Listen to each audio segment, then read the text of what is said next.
Everybody, sorry we're late. Tipping points and puzzle pieces. Wednesday, 1 o'clock. The most human hour of your week. And why is it the most human hour of your week? Because we talk about humanity.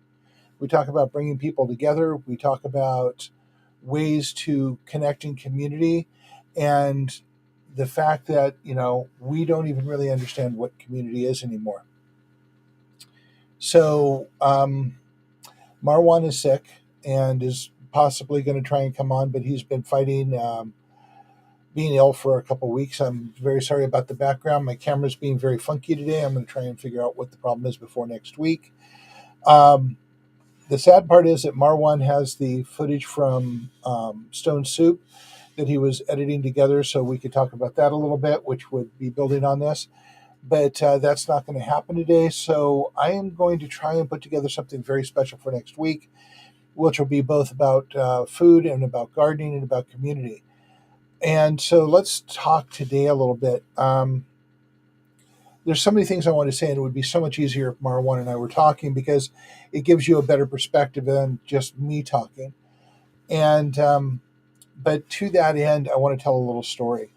I spend a lot of time talking to a lot of people, as you might imagine. We actually do community work with the community all over, whoever you are, wherever you are. We talk to anybody and everybody. We're about pushing community gardens. We'll talk about why that's important and why the Food for All project is important. But before I get there, I've been talking about community gardens for a long time, and I met a gentleman who's does this. He lives in Kitsap Peninsula, and he and his family do a garden for their entire neighborhood. And they engage with a farmer that lives close to them, and they grow tomatoes and peppers and cucumbers and zucchini, and they give it to their neighborhood. And they ask their neighbors every year, "What do you want to eat this year? What do you want us to grow?" And they grow it for them. And I was talking to him about coming forward and going to an event we're planning in March and another one we're planning in May, and talking about his experience giving to the community. And he went and talked to his wife about it and the farmer about it. And he came back to me saying, I was shocked that in this conversation, we did not see eye to eye on this. And this is the truth about communication and community and relationship in this world. We all have different experiences. We all think different ways. And when we're in a relationship with somebody for many, many, many years, we kind of think they think like we do until you come up to a point where they're going, "What are you, crazy? Or why would I do this? Why would I think this way?" And that's what he ran into. What the feedback he got is, "We're doing this here. Why would we talk to anybody in, like, Bremerton or Bainbridge Island? They don't matter to us. We're doing this for our neighborhood." And therein lies an example of the thinking. The thinking we have been taught since birth, who has been generational thinking for decades and centuries, that it's about us and about our neighborhood. What everyone is not recognizing yet, though it's going to become painfully obvious in the near future, is we are all interconnected. What happens in one spot happens to all spots eventually. We do not live in a bubble.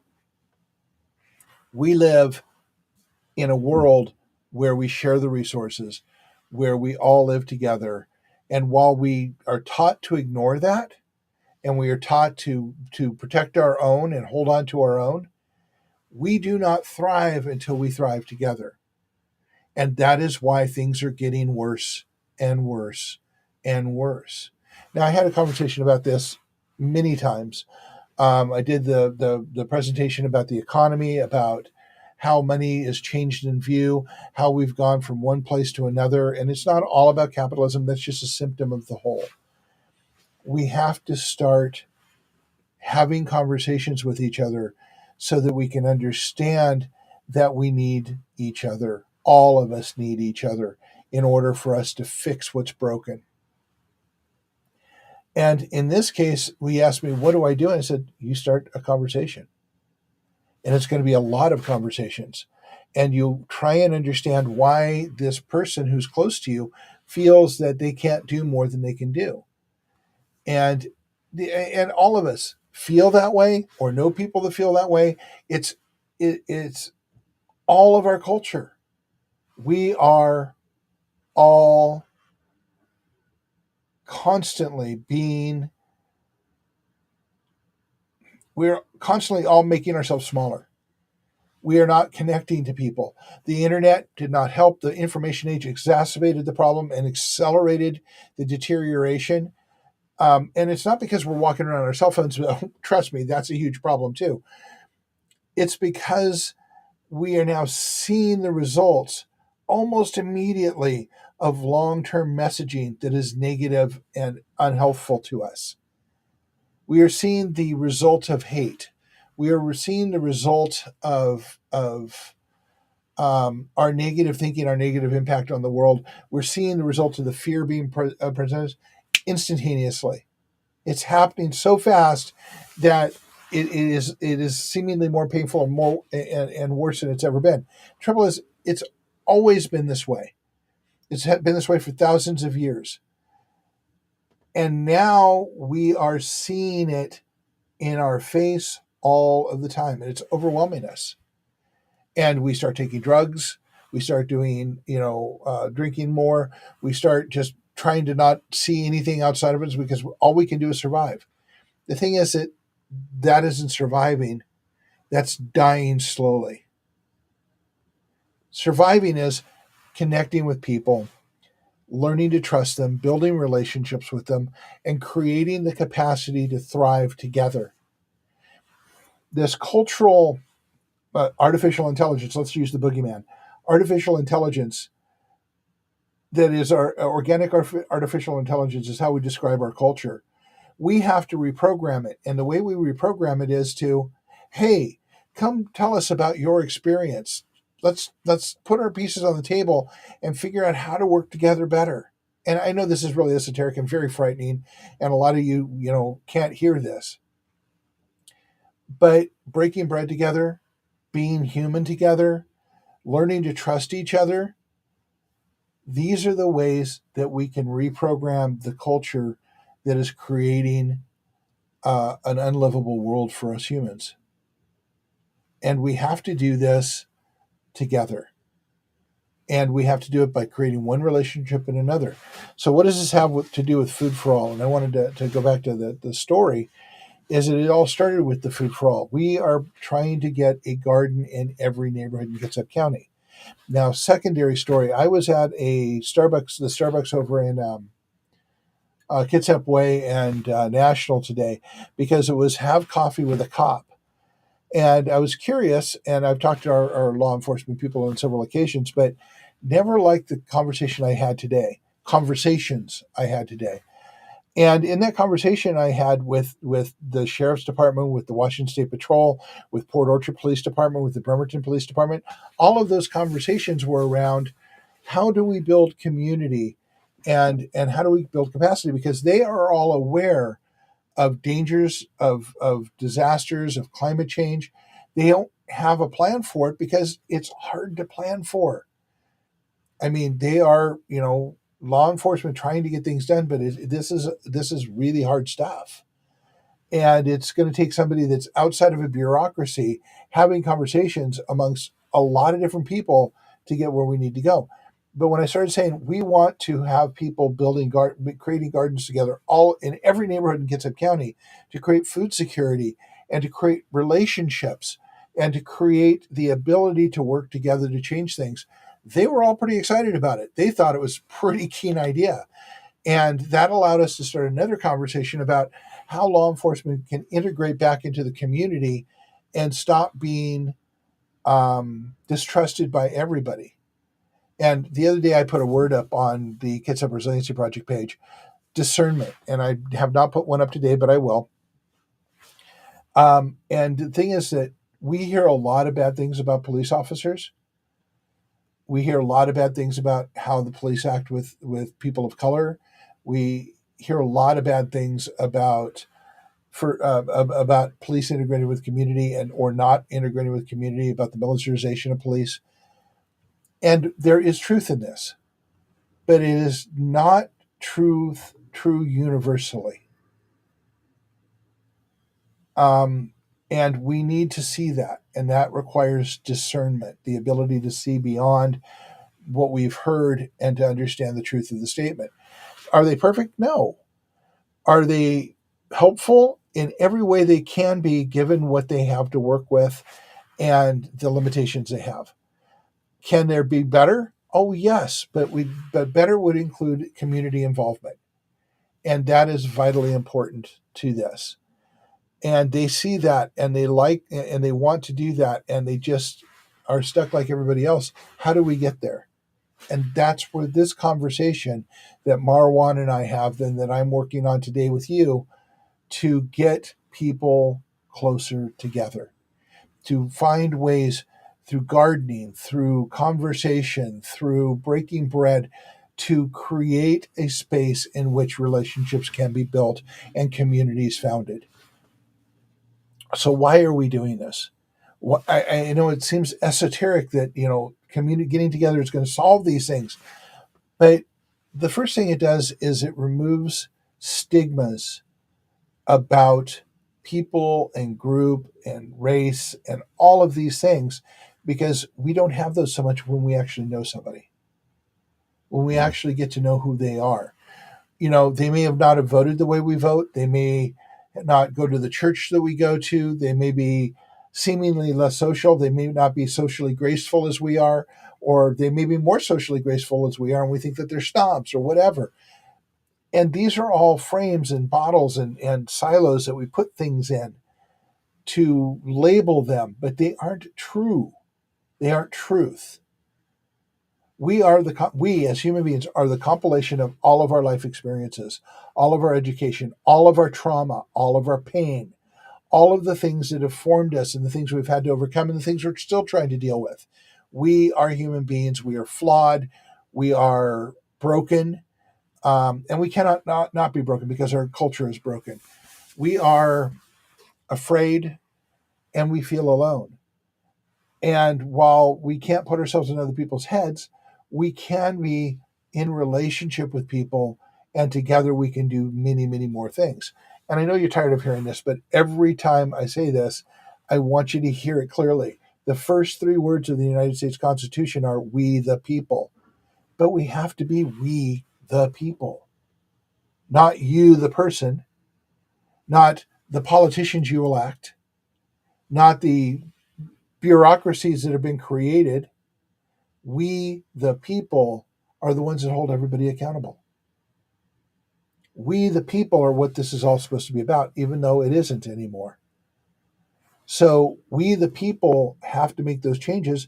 And for that to happen somewhere down the line, we, the people, have to come together and talk and find out the multitude of things we have in common and the very few things we have different.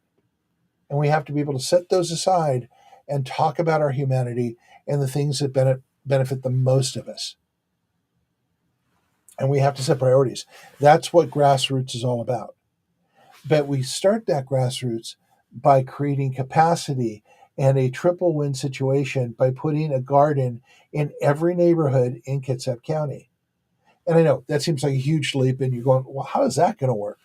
Well, the process of gardening, okay, in your neighborhood, 20% of the people might be for it and willing to do the work and plant seeds and get the garden going. And that's enough. Somewhere along the line, when people get food that reduces their bills and the food tastes really good and is really strong and nutritious, they start changing their mind. And suddenly 20 becomes 30%, becomes 40%, becomes 50%.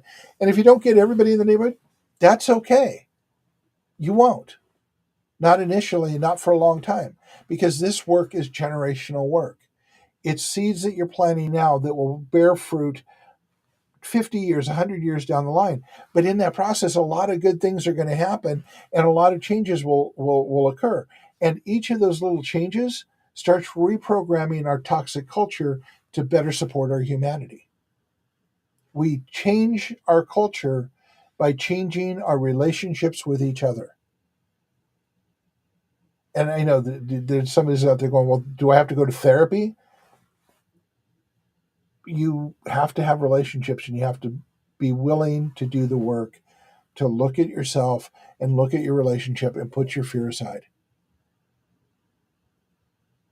and to trust that a relationship can happen, and put aside all of the things that people tell you about relationships and what's a good relationship, what's a bad relationship. Well, it sells magazines and makes you watch shows. It really isn't very helpful for being human. All you have to do to have a good relationship is to be honest, to be human, and to be helpful. And in this, I have to say to you, how can I help? How can I help you find relationship with other people? How can I help you find community? I'm not a therapist. I am not a politician. I do not have a direct message from God. All I can say is we can help you find tools to have conversations and start planting the seeds that will be both a garden and a group of relationships that will strengthen and enrich your lives. And in the process, start changing the brokenness in our culture. And if that seems too much, that's okay. Maybe just buying a pack of seeds for one of your other neighbors will help, and start talking about, what's going on, and then find ways to eat together and share. Follow the Kitsap Resiliency Project on Facebook, and we will offer opportunities to engage. We'll have events where you can learn, and not just about gardening, but learn about how to think differently in your life that will make your life better. Because it's really, once you understand how it works, and I'm not selling, I'm also not a salesman, I'm not selling you anything. I'm simply saying we can, through relationship with each other, change our world. And that's going to require all of us, because you don't want the world of Mark. I don't want to be the one saying, well, you do this, you do this, you do this, because it won't fit everybody. It won't even fit me, really. It will be a world that has my vision, but it will not be a world for all of us. To have that happen, we need to have a framework, and we all have to bring our pieces to the table: our fear, our anxiety, our trauma, our hopes, our desires. We have to sit down and we have to be vulnerable. We have to talk to each other. We have to put aside our fear and our preconceived notions about who the other person is, and listen. And they have them listen to us. And then we have to talk about what's important to us. And through this process of building a relationship, becoming friends, we learn how to be human together, and we learn things that are important to us. And we can even roll up our sleeves and start working together to make those things more important. So now we go to the topic: food for all. We have several projects. Each one of them is a focus on things that humans desperately need in order to survive. We have water for all, we have power for all, we have shelter for all, and we have food for all. Food for all is a little different than the other ones, because food for all actually lays the foundation of building those relationships. So what we want to have is people who are courageous enough to and open to learning enough to come together with us and learn how to talk to their neighbors, and learn how important it is to provide food security. Kitsap Peninsula is a hard place to do this kind of project. It's hard because of the geographical location and design of it. We're a peninsula. We have the Hood Canal Bridge. We have the Tacoma Narrows Bridge.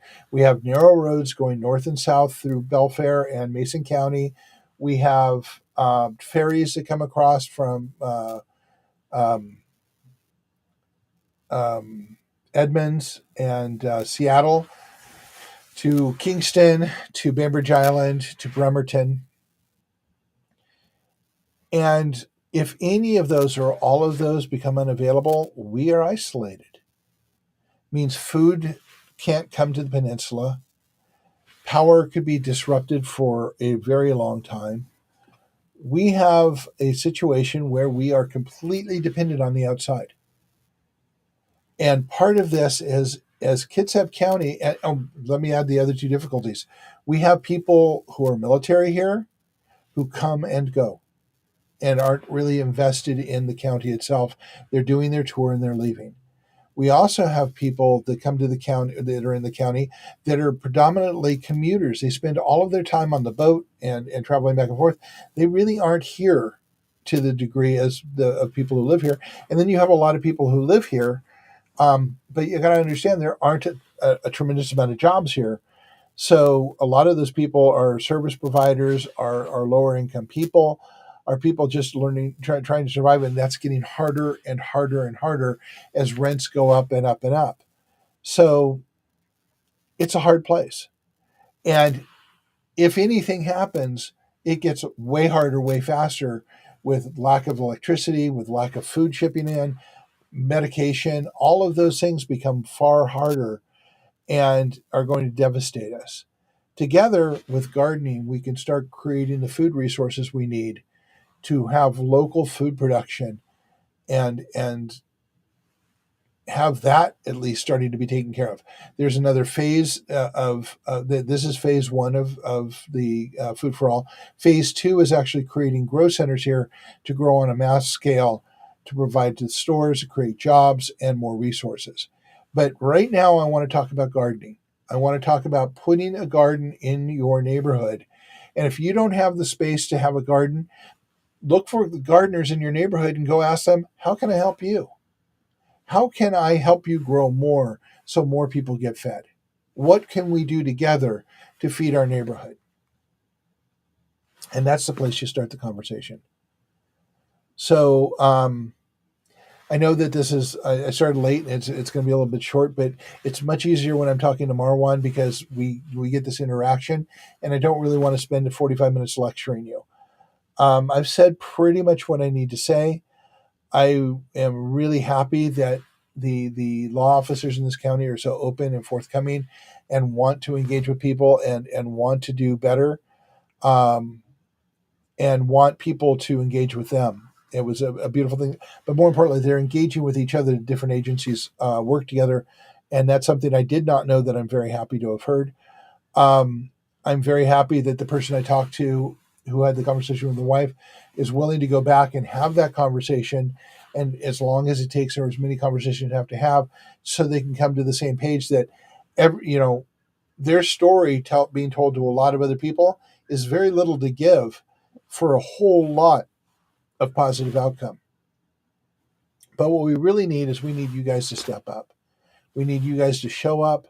We need you guys to actually engage with us and with your neighborhood to become, superheroes and help feed your neighborhood, but also build the relationships that will form the future of Kitsap County and possibly the country and possibly the world. Because as humans come together and push toward human things, it can only be better for all of us. Thank you very much. Bless you all. And I look forward to meeting you, and I look forward to working with you, and I look forward to blooming vegetables throughout Kitsap County. Have a great day.